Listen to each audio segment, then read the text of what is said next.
feels like we just did this not too long ago. Yeah, about 3 months ago. Yeah, no Maria this time though on the card. Yeah, no Maria this time. We tried, but Bellator was having a hard time finding her a match, finding her a fight. So that's kind of sucky, but still the same old, same old.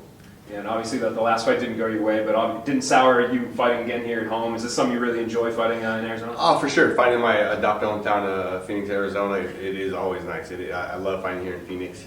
The logistics, first of all, just the logistics is easy. You don't have to worry about what kind of food you're going to eat, how you're going to rehydrate, packing your food, bring your workout partners you're going to bring, what coaches you're going to bring. So it's nice to be here local. I have all my gym, 15-minute drive away, so that is very nice, yeah. And I guess kind of what did you take away from that fight with Brent? Was there anything you kind of in your head went wrong specifically? I think for me the thing that surprised me the most was his insistence on wrestling and being on top, which I guess I should have thought of. Him losing his fight against Islam because he lost the wrestling. We thought he was going to almost pull a guard and then just be content to work on bottom, pull the Sean Williams guard and that sort of stuff. But he was more insistent on his wrestling, and that's what took me off guard. Was the fact that I was losing, or he was even trying to wrestle, that he was going for shots and doing that sort of stuff. We thought he'd be more of a guard puller, more standing up and whatnot. But he did a great job. Hats off to him. Got his hand raised. But next time, when there's a next time, I'm not going to be surprised with him trying to wrestle me up. And obviously with this fight, I'm sure you had to prepare your wrestling quite a bit. Is that kind of what you expected from Mamedov? Just kind of what we saw in that previous fight, just try to hold you down, wet blanket. He's obviously really good at it. So.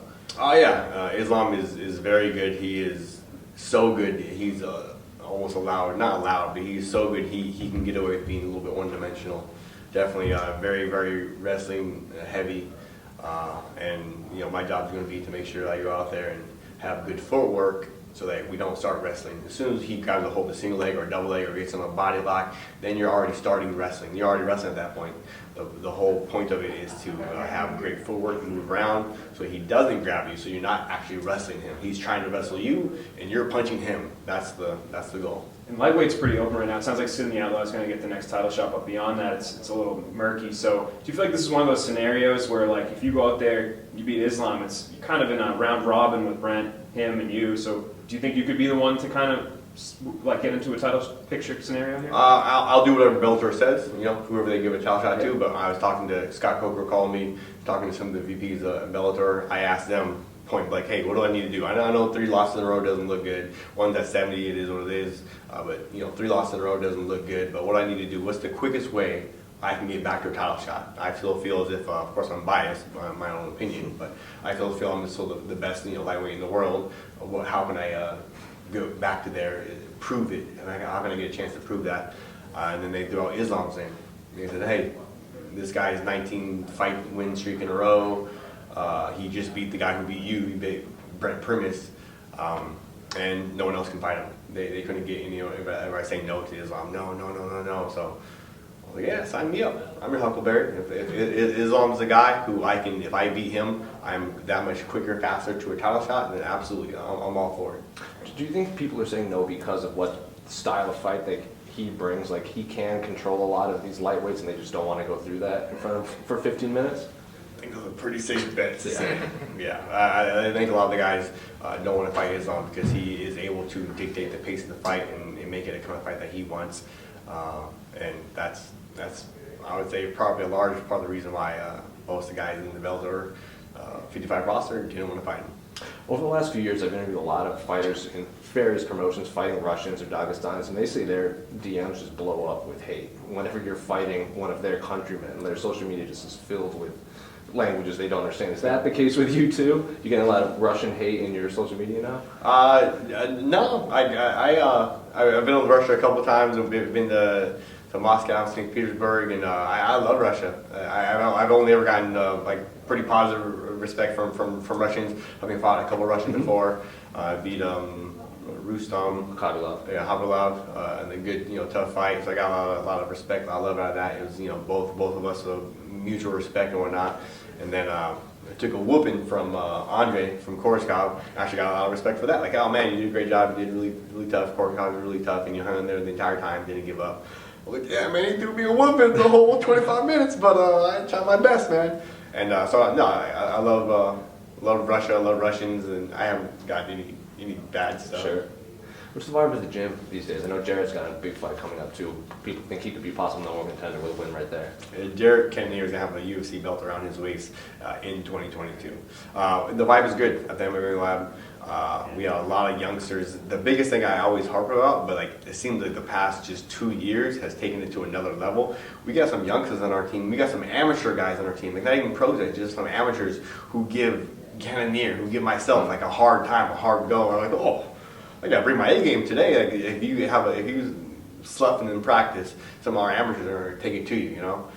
So I think the last couple of years we have some amateurs on our team that they're gonna be blowing up next couple of years. You're gonna see like 5, 6, 7, 8 guys come out of the lab. You're like, oh my goodness, who is this kid? Where did he come from? Oh, he's trained out the lab. Oh my goodness, and they're gonna make a big name, big splash for themselves in the MMA world. Why do you think Maria couldn't get a fight? It was just her name and what she did in her last fight. Maybe they don't want to risk maybe an L in their amateur career. Tough to say. Who really knows? But yeah, my wife Maria, she couldn't get a fight. They was looking for Maria for her fight before they talked to me about Islam. They were looking for Maria for a while. Say, oh, we want Maria to fight again. When do you have an event? Like, oh, actually, I have an event in Phoenix. Yada yada at this date, end of January. So they started looking for her way ahead of time.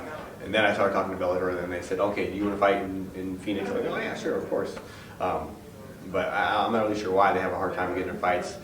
She might have to end up going her next fight pro, which it is what it is. And the last one for me, I was looking back at some of our old interviews that we've done in the past, and you told me once your goal was to get your belt back and retire at 33. So what's the motivation to continue fighting right now? Is it just still chasing that Bellator belt right now? For right now, yeah, the Bellator belt, for sure, absolutely. I will have that Bellator belt around my waist.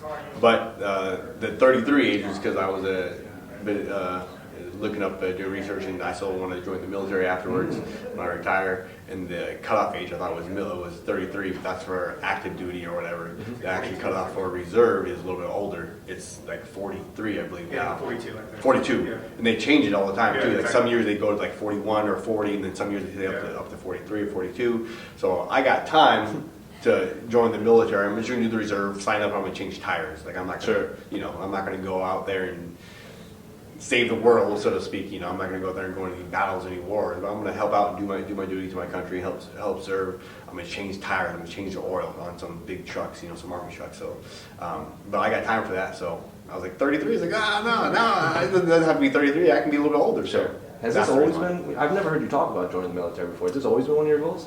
Yeah, I've talked about forever. Most kids always say, oh, I was in the military, army, Your I dad was was doing Army, this. What's that? Your dad was Army, right? Yes, my father was Army. Yeah, like every kid talks about joining the Army and this, but eventually they get to an age where like, oh, well, I'm a little older now, I can't not join the Army. But I still think, I think everybody has a job, a civic duty to serve their country. I feel the same way about myself, and I can't say that unless I join the military. I'm like, oh, you have a duty to your country. Well, what'd you do?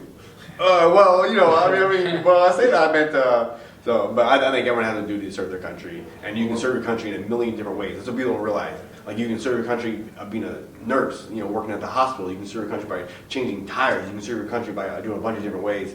That's what I want to do. Cool. I noticed you would always wear Captain America. Are you still a Captain America fan? And what are your thoughts on the latest series? Yeah, I am a huge Steve Rogers fan. Nice. I love Captain America, but what I love more is the man who Captain America is, Steve Rogers. He is a good man. And that's what we need in this world more of. We just need good guys, good men, good people, good women. Yeah, we need people to try and be better. We're too content with social media and everything being 10 seconds and fast, now. Man, just focus on being a better person. Like literally, you can be a better reporter, you can be a better journalist, you can be a 1%, you can be better tomorrow than you were today.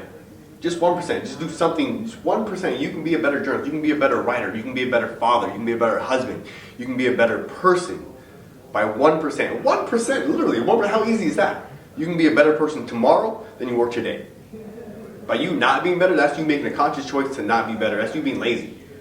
Yeah, so me, every single day of my life, I want to be a better father than I was yesterday. It doesn't have to be a lot, I'm not talking like, balloons and this and that, dancing for my kids, nothing crazy. I'm not talking about that. I'm not talking about 4 dozen roses for my wife on one day, but just 1% better, do something 1% better. How easy is that? To get 1% better. So I think if our country, our world, everyone tried to be a better person, I think we live in a better world.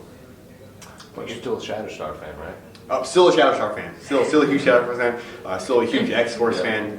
Cable Nathaniel Dayspring, Adams County son. I love him. I love Steve Rogers because of the man that he is. Thank you. Awesome. Good luck on Saturday. Wow, thanks, man. Appreciate you. Appreciate it, guys. Thanks. You gotta be ready to go to the gym, dude. Yeah.